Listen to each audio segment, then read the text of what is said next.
Social democratic party of India SDPI के ज़रिए रियासत गिर सतह पर एक एहतजाज रखा गया था आज बरोज़ जुमा 6 सितंबर के दिन।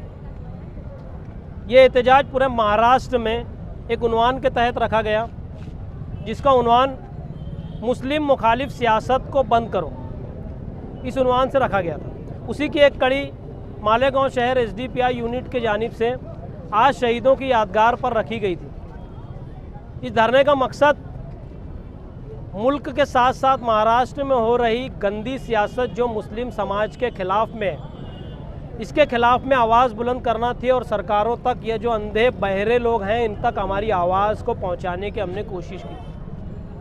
हम देख रहे हैं चाहे मुल्की सतह हो चाहे रियासती सतह हो, विशालगढ़ का मामला महाराष्ट्र में आया, दिन के उजाले में मस्जिद में घुस कर के लोगों ने तोड़फोड़ की, एक विशेष धर्म को मुस्लिम समाज को टारगेट करते हुए उनकी इमलाक को नुकसान पहुंचाया गया। उसके बाद हम देखें नासिक में मस्जिद के बाहर एक रैली के दौरान में नारेबाजी की गई जिसमें दो गुटों के दरमियान में फसाद जैसी कैफियत हो गई। उसके बाद हम देखें गिरी महाराज नामी शख्स ने हुजूर की शान में गुस्ताखी करते हुए नाजेबा कलमात कहे।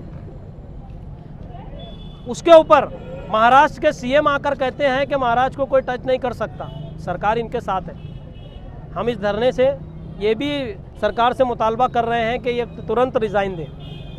इनको कॉन्स्टिट्यूशनल पद पे रहने का कोई अधिकार नहीं है क्योंकि एक सीएम पूरे राज्य के हर समाज हर तबके का होता है। इसी गिरी महाराज के ऊपर नीतीश राणे नामी शख्स ने कुछ उटपटांग बयान देने की उसकी आदत है।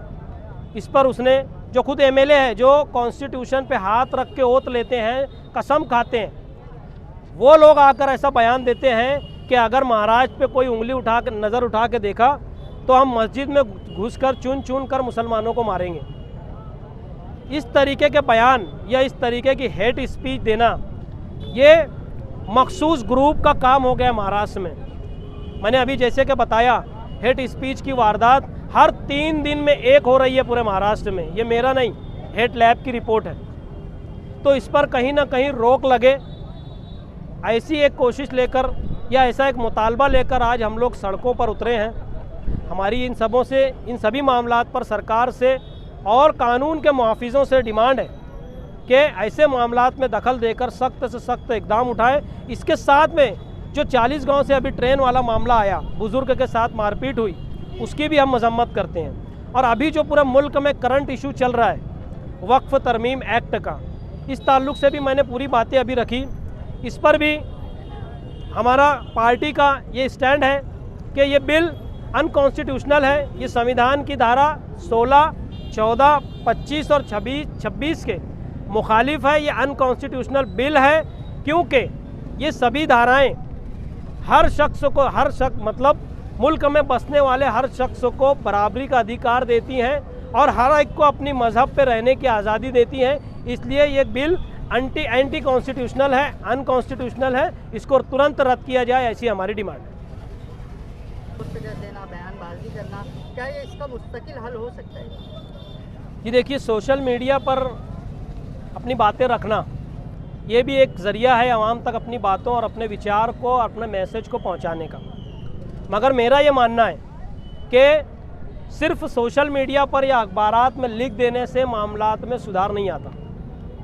आपको अमली तौर से डेमोक्रेटिक वे में जमहूरी तर्ज पर सड़कों पर उतरकर अपनी बात रखनी होगी क्योंकि हमारे मुल्क में 2 तरीके से बातें सुनी जाती है, एक सड़कों पर जमहूरी तर्ज पर और एक अदालत में। एसडीपीआई पार्टी दोनों जगह अपनी बात रख रही है और मजबूती से रख रही है।